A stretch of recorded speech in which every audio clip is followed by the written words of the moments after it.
Hey, good afternoon, Declaration. Thank you for being here again on Thankful Thursday for another week of Epilogue. I'm joined again with Pastor John, which Yes. I was not joined with last week. Last week was You were Pastor not. Aaron.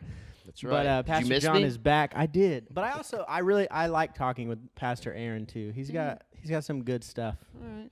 He's got some good stuff. I've also found one of my favorite parts about Pastor Aaron is, so you know how most people have like a thinking word, a word that they like say when they're thinking? Right. For me, I say man a lot. What do I do? Don't know why. I don't know, actually. I'd have to actually really go back and listen. But the reason It's why like I you haven't know, heard me for 5 years. The reason why I know Aaron is because he's probably the only person I've ever seen like it. But his like processing word is just silence. And it's always, sometimes he'll be speaking and then, you know, I'll be listening in the headphones and all of a sudden I'm like, is he think something went? Is he still talking? What's going on? Something went awry and the video stopped. He's just thinking. But That's yeah, good. it's always fun. It's good stuff. I love talking with him. But glad you're back. I mean, not that you left. You were here the whole time. Yeah. But just back on Epilogue. This week was our first week in our new series, Testimony. That's right. Which we've kind of been gearing up for a while, getting things ready. And, man, I thought it was a great Sunday. It was a good Sunday, man. It was a good Sunday. Yeah. You know? So I was very taken back by just how some things kind of came together, from lyrical content to some of the things that, you know, Sherry highlighted in her story, to even just some of the messaging surrounding that story. I thought it was a great Sunday, and hopefully it was encouraging in many different ways, trying to answer the question, what is a testimony? Yeah. You know, that's kind of what we tackled a little bit, and then we heard from Sherry, which was a powerful story. And then, you know, as we go deeper into the series, the hope, the goal, the prayer is that all of us would realize that we are part of God's story. We have a story to tell, and it's a privilege for us to tell that story, because our story really is to point to God's story. And so we all have a story that God wants to use, right? Some of us many stories, but really our life should be a story that God is scripting, that's really a bigger picture of his story, whether that be redemption or forgiveness or so many different things that we could highlight from our own personal walk, our own personal life, that will help others see that that's available to them as well. Yeah. And so that's kind of the point, the why behind the what, if you will. Which I thought, too, a cool thing about this series, you know, you'd think we actually planned this stuff out, but coming off of the greatest story ever told and just talking about how... We do plan that out, too. I know. That's what I'm saying. It's crazy. We come off this series talking, of course, about how important stories are. And even Jesus and his teachings, right? He taught in stories and parables and how much impact a story can have. And then just to follow that up with, we all have a story. We do. And even think about, like, you know, how many of us have those TV shows that we watch that we're captivated by?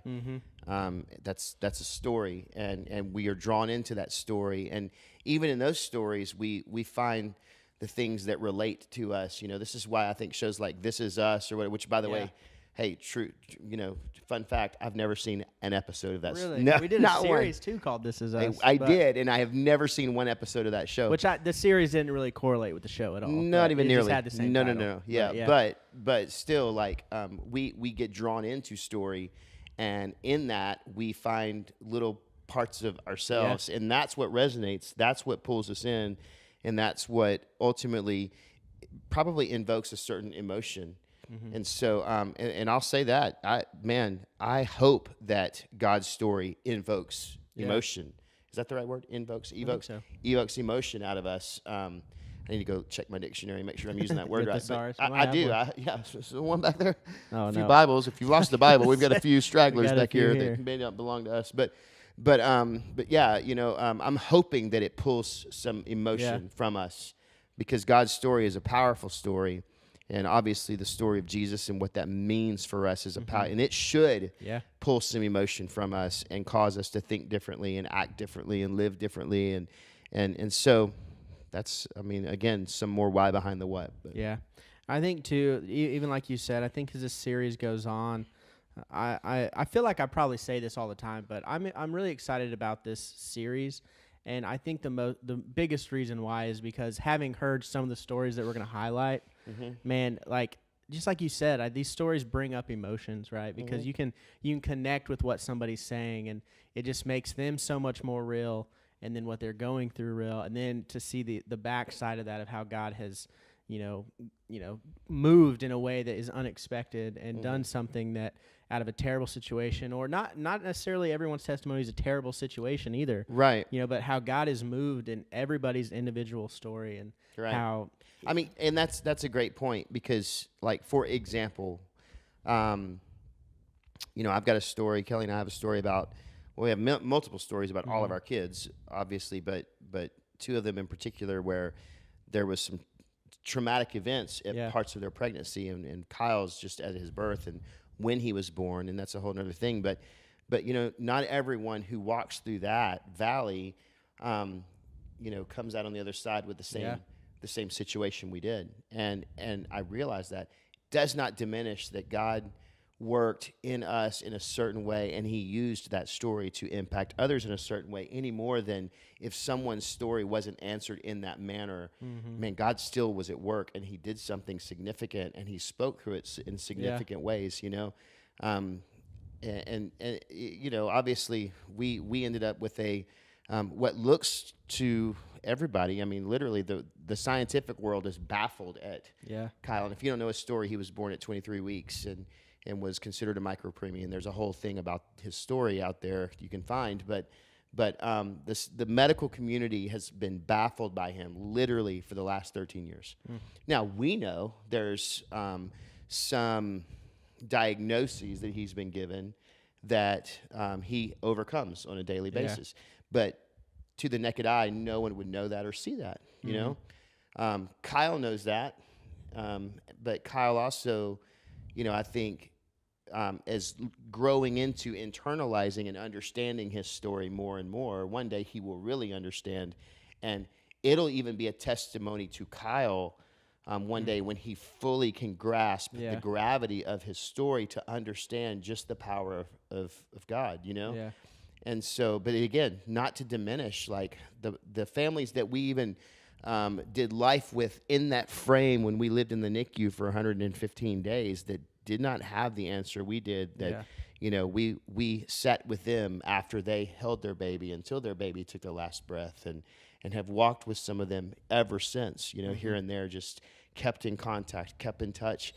And but also to see, man, how God worked, has worked, is working still through even that frame of life that was now 13 years ago, and continues to still, which is still crazy to me. That's the power of testimony. That's the power of story. And so, just as I said Sunday, and I said it twice, once at the beginning and once at the end, the world is craving for a redemption story. They want to know that redemption is possible. They want to know that the impossible can be possible in many ways, and unfortunately, I wish that I could say that, the majority of the world was seeking the Lord in that, because that's really where it's going to be found. But instead, we seek other things, whether it be government or finance or whatever else, to try to fix our situation.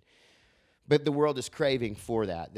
I believe it. And so therefore, if that is then the case, and we are the one with the answer, we are the one that understands, the benefit and the beauty of the story when it comes to our walk with Jesus, then we have responsibility to share that story. We have responsibility to pull out that testimony and put God on display through our situation, through our circumstances. And which, if you think about Sherry's story, which again, if you missed the service, if you missed the sermon, go back and watch it. Are you guys going to post her story just as a standalone? We probably will. Right. It's. I mean, the whole sermon is on YouTube right now. Just the sermon with her story in it.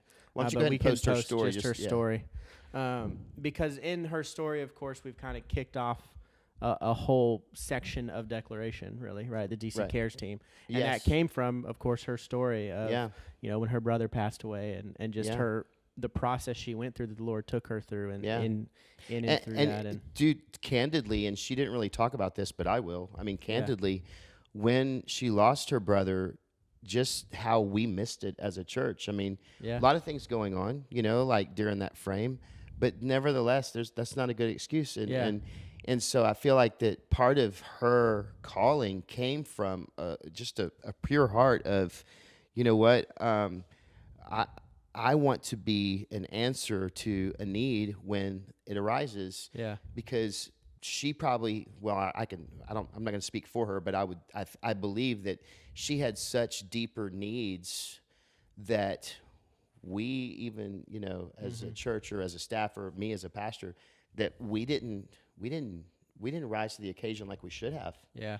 And so, you know, and Sherry and I've talked about that. Like I remember the day that I fully realized, man, I missed it on this, because I just missed it in a way that I should have pastored better, I think. But at the same time, I love how God has just chosen her uniquely in this moment to take that pain and still allow it to become purpose. Yeah. Whether it was the pain of loss or even the pain of feeling isolated and alone and not seen and not really cared for the way she needed to be cared for.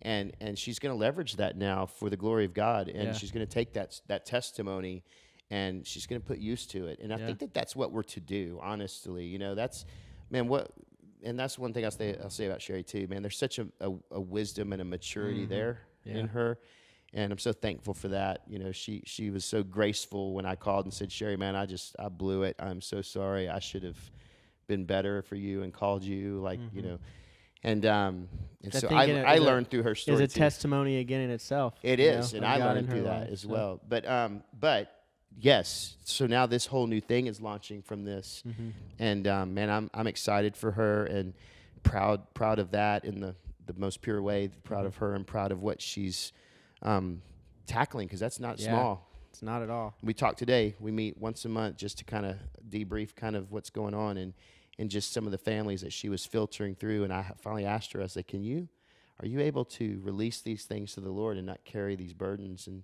she could say, I am. And that is also that shows a very definite calling on her. Sometimes it's something the Lord doesn't allow you to fully release quickly. Yeah. But and I know that she's such a prayer warrior. I mean, her saying yes, I can is not I can forget about it and compartmentalize it. Her saying I know that it's really the Lord's and He's working and I'm just a part of it. But really cool stuff. What God is birthing there in her through her. It's a good, man. Her story, of course, when we were actually videoing it, man, because I'd heard her story before, but I think there's something different when someone actually sits down and just starts telling their story. Because I tell you what, we did one take. Yeah. And she just sat down and then it got done, and it was almost like she was like, oh, hey. That's it, yeah. I did it. All right, yeah. And, man, it was awesome. And then just to see it on Sunday, too, of just where God has brought her, because again, I didn't know when it all went down. I didn't know that it had happened until later, kind of the same as you, and just thinking of which I knew Sherry. I didn't know her super well before she started hanging around the office more and working here. But man, I think you hit it on the head, man. She has such wisdom and just tons of amount of grace just pours out of her. A lot of spiritual maturity there. I mean, there's many people that would benefit from, sitting with Sherry or someone like Sherry and just, having conversations. You can learn a lot, Yeah. That's, okay, so to kind of hone in on a piece of the message, we spent time in Joshua 4. We set up Joshua 1, 2, 3 to get us to 4, where they were to take stones and stack them as a memorial, as a monument to just really to speak of the favor, the goodness, the provision of God.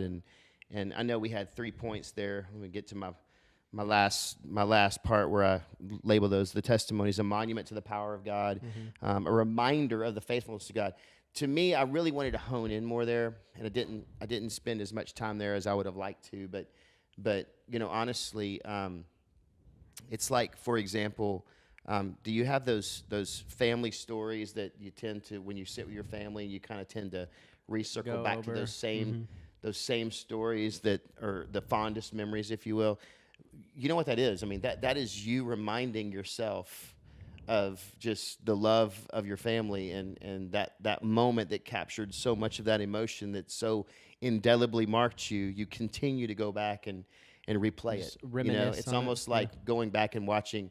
I remember when I was a kid, my aunt and uncle literally had slideshows. Remember? Oh, yeah. Yeah.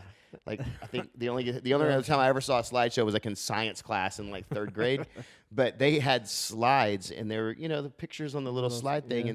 and my uncle would set that up and they would flip through and you would see these pictures of people I didn't even know, you know, Yeah. half of them, but it was, oh, look, there's great granny, whatever. I don't know, you know, but it's kind of like that in your mind. You're kind of recalling those things. And to me, especially when it comes to, you know, spiritual touchstone moments where, and we've had some of those, some of us together, you know, we've moments where we've been in the presence of the Lord and we can go back and we can recall a lot of the details of those days and those moments and those stories.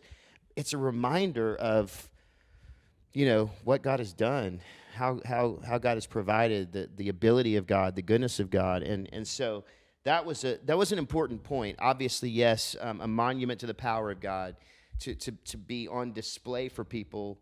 I mean, you know, can you imagine the weeks and months following this event after God had already parted the Red Sea and now here he's parting the Jordan and you know, even to the next generation. And this is what happened just a few years ago. Can you imagine just the sense of wonderment of, okay, I kind of feel like I need to see that to believe that, but it doesn't matter for the people who were there. Dude, it messed them up in the best way possible forever. They would never be the same because of that, you know? So stack the stones. Never forget, God did a powerful thing, but also these things will always remind me of that moment, right there. And then 3, the declaration of the goodness of God, obviously, because like we said in many series back, you know, we're not the point of the story, but we are an important part of the story, and you cannot divorce us from the story of God. You just can't. I mean, if you think you can go read Genesis and divorce us from the story of God, then wow, good, whatever, you know. But we're not the point. But we are an important part, and God, you know, He scripts our story really to point to His story, and so just as a, you know, a declaration of the goodness of God. That's kind of where we wrapped up. Yeah, on and I think too that just comes from, you know, you think of even like Galatians 2:20. That's kind of, I mean, that's really what all of that is, right? Dying to yourself. Your life is no longer a testament to yourself. Right. Your life is a testament to Jesus and what He's done for you and what He's still doing. Right. And the life I live in the flesh, I live by faith in the Son of God who loved me and gave Himself for me. So you're saying, hey, it's not about me. It's about everything that I'm hopefully doing and living and portraying now is pointing to this glorious, loving, faithful, generous, compassionate, merciful, you know, gracious God. Yeah. And that's good. I'm excited. That's all I I got, love man. testimonies. It's over. It's been a good run. See you later. No, Thanks, but guys. yeah, I mean, but that's it. Yeah. Well, hey, with that, come back Sunday. Come back Sunday. It is Mother's Day. It so is bring your Mother's mom. Yeah, man. And bring mom. Yeah. Let her know that you love her and that Jesus loves her.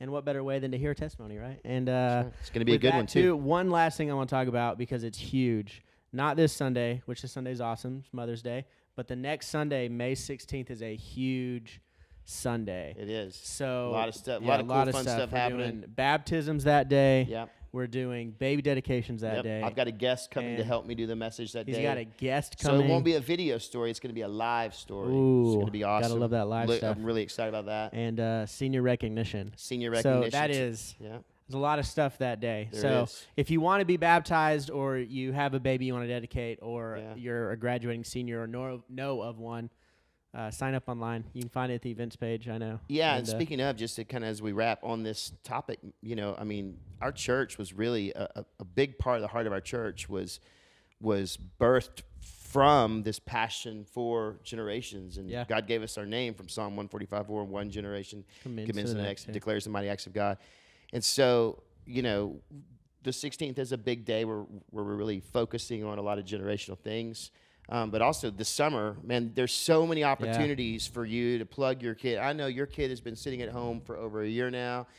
They're driving you crazy. You're driving them crazy. This is a great time to sign them up for so many different things that we have going on for your kids through the summer. You got sports camp, Destiny Sport Camp. You got, which is the first year that we're going Yeah, to host that. which I think we just now opened up registration, and already I think there's like 20 or some No, odd. I heard like 30, over 30 More? something now. Man, Yeah. that's crazy. You've got the preteen camp peak week. You've got student camp 220, which, by the way, adults, there's a lot of space for you to serve. That's kind of something out of our house now, and so we help put that together. We help, so there's so many opportunities for you to go and encounter God in a fresh way, and for you to serve. And then what else do we have for students? I know there's other like one-off things planned for different events. Yeah, I think they're meeting. So Sunday nights, they've moved their service night to Sunday nights. Student night is But I Sunday think night. on Wednesdays, they're still planning to get together to do different things throughout. So Okay. you have to watch, I think, the student Facebook page. Yeah. Or, So just be aware of that. Yeah. You know, go to the events page on the website, declaration.org, look for the events, and make sure that you're getting your kids plugged into some of these incredible opportunities. Really, all of those opportunities are by design to help them encounter and follow Jesus. That's right. And so you want them to be a part of that. Trust me, it's going to be great. It's going to be awesome. Thank you guys again for just joining in, being a part of this, man. This is one of my favorite things to do. So thanks for watching. And we'll see you on Sunday for week 2 of Testimony. All right. Love you guys. We're praying for you.